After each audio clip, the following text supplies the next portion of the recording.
ఉన్న బంగారాన్ని విడిపించి ఆ రోజు ఆన్లైన్ రేటుకే మేము కొంటాం. Sharma gold company. నమస్కారం, వెల్కమ్ టు సుమన్ టీవీ. నేను గీతాంజలి. ప్రస్తుతం మనతో పాటు ప్రముఖ ఆధ్యాత్మికవేత్త డాక్టర్ రామచంద్రుని రమేష్ కృష్ణ గారు ఉన్నారు. వారితో మాట్లాడదాం. రమేష్ గారు నమస్తే అండి. నమస్కారం అండి.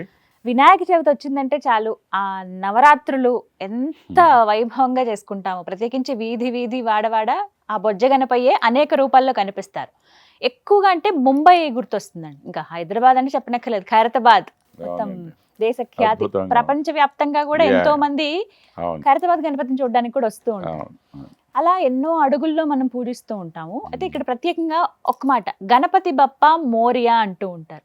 అసలు అది ఎప్పటి నుంచి స్టార్ట్ చేశారు, ఎవరు అనడం స్టార్ట్ చేశారు? అంటే మనకి సనాతన ధర్మంలో కూడా ఉందా ఇలా ఏమంటారు? అసలు శ్లోకం అంటారా, మంత్రం అంటారా, ఒక నినాదం అంటారా, ఏమంటారు గణపతి బప్ప మోరియా అని? చెప్తా అండి. ఇది గణపతి బప్ప మోరియా పుడిచే వర్షే లౌకర్య, ఇది మామూలుగా చెప్పేటువంటి మాట. ఈ మోరియా గోస్వామి అనేటువంటి ఒక మహానుభావుడు, ఈయన పూణేలో ఉండేవారు. అయితే ఆయన వినాయకుడికి అత్యద్భుతమైన భక్తుడు ముందు నుంచి కూడా. ఈయన యొక్క భక్తికి మెచ్చి వినాయకుడు ఆయనకి అనుగ్రహం చేశాట.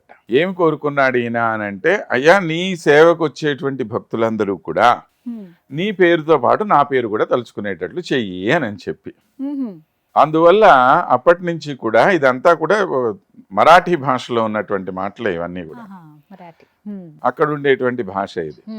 అందుకని గణపతి బాప్ప మోరియా అని ఆయన పేరుతో కలిపి ఈయన పేరును కూడా మనం స్మరించడం అనేటువంటిది జరిగిపోతుంది.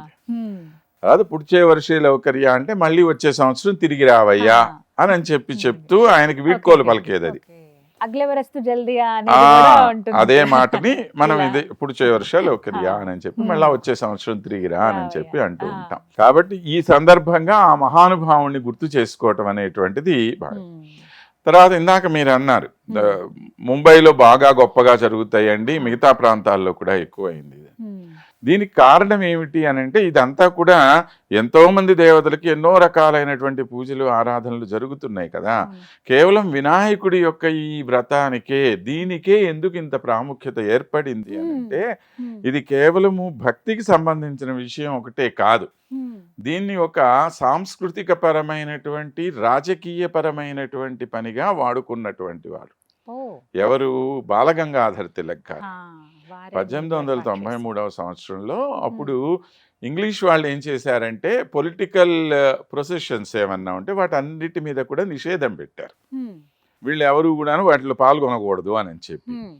ఎలాగా ఇప్పుడు ప్రజల్లోనేమో ఆ స్వాతంత్ర భావం అనేటువంటి తీసుకురావాలి, వీళ్ళందరినీ ఐక్యపరచాలి, ఇది ముఖ్యం ఆయనకి. ఆయన మహాజ్ఞాని ఎవరు? బాలగంగాధర్ తిలక్ గారు. వారు మనకి భగవద్గీతకు అద్భుతమైనటువంటి వ్యాఖ్యానం రాశారు ఆయన. అలాంటి గొప్ప తెలివితేటలు కలిగినటువంటి ఆయన ఆలోచించాడు, ఏం చెయ్యాలా, వీళ్ళందరినీ ఎలాగా సంఘటితం చెయ్యాలి అని నేను చెప్పి అనుకుంటే, అప్పుడు అంటే సాధారణంగా మొదటి నుంచి కూడాను ఈ మహారాష్ట్రలో కొద్దో గొప్ప వినాయకుడి ఆరాధన బాగా జరుగుతుండేది.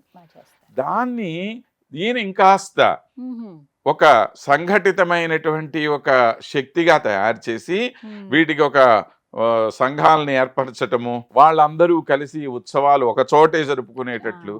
ఇప్పుడు ఎవరి పాటికి వాళ్ళు 10 మంది జరుపుకోవటం వేరండి. అందరూ ఒక్కసారి వచ్చి కొన్ని వేలల్లో లక్షల్లో మీరు కనపడితే ఎవడైనా సరే భయపడిపోవాల్సిందే. ఆ ప్రభావం ఉంటుంది కదా వాళ్ళ మీద కూడాను. అందుకని అందరినీ కూడాను కూడగట్టాడు ఆయన. అలాగా ఈ బాలగంగాధర్ తిలక్ యొక్క ప్రభావం కానివ్వండి, వారి యొక్క ప్రోద్బలం వల్ల ఈ గణేష ఉత్సవాలు అనేటువంటివి చాలా వైభవంగా జరగటం మొదలెట్టాయి అప్పటి నుంచి. అంటే అంతకుముందు సాధారణంగా మిగతా మామూలుగా ఉండేటువంటి భక్తి వేరు. ఈ భక్తితో పాటు ఇంకో దేశభక్తిని కూడా ఈయన కలిపేశాడు దాని లోపల. కలిపేసి ఒక సాంస్కృతిక వైభవం, దేశభక్తి, సాధారణంగా నీకు భగవంతుడి మీద ఉండేటువంటి భక్తి, వీటన్నిటినీ కలిపి ఇప్పుడు దీన్ని నిషేధించడానికి వాళ్ళ దగ్గర ఏం లేదు. ఎందుకని? రిలీజియస్ ఫంక్షన్ కదా. ఇప్పుడు దీన్ని నిషేధిస్తే రేపు ఇంకొక ముసల్మాన్ల ఫంక్షన్ నిషేధించాలి, ఇంకో దాని క్రిస్టియన్స్ దాన్ని ఆపాలి, అవన్నీ ఆపాల్సిందేగా. అది ఎలా కుదురుతుంది? వాళ్ళు చేసుకోలేరు. అలాగ ఆయన చేశారు. అది నెమ్మదిగా దేశమంతా సాంప్రదాయంగా వ్యాపించిపోయింది. మారిపోయింది. ఇవాళ మీరు చూడండి, ఎంత చిన్న గ్రామం అయినా సరే వినాయకుడి యొక్క పందిరి వెయ్యనటువంటి ఊరు నిజం. లేదు. నిజం. అవునా కదా? అంత గొప్పగా ప్రచారం చిన్న జరిగిపోయింది అని గణపతి అంటే అయినా పెద్ద గణపతి అయినా ఎవరైనా ఉండాల్సిందే. ఎవరో ఎందుకండి, చిన్న చిన్న పిల్లలందరూ కలిసి 10 మంది 20 మంది వాళ్ళే ఓ వినాయకుడిని పెట్టేస్తారు. ఆ ఇంటికి ఇంటికి పోయి 10 రూపాయలు తీసుకొచ్చేసి అవును. వాళ్ళే ఓ వినాయకుడిని పెట్టి వారం రోజులు వీళ్ళే పూజలు చేసి చివరి రోజు వీళ్ళే నిమజ్జనానికి తీసుకొని వెళ్ళిపోతారు. నిజం. అవునా కదా? చాలా మందిని అలా కాబట్టి చేస్తారు. చిన్న లేదు, పెద్ద లేదు, ఆడ లేదు, మగ లేదు, ఈ కులం ఆ కులం అనేటువంటిది లేదు.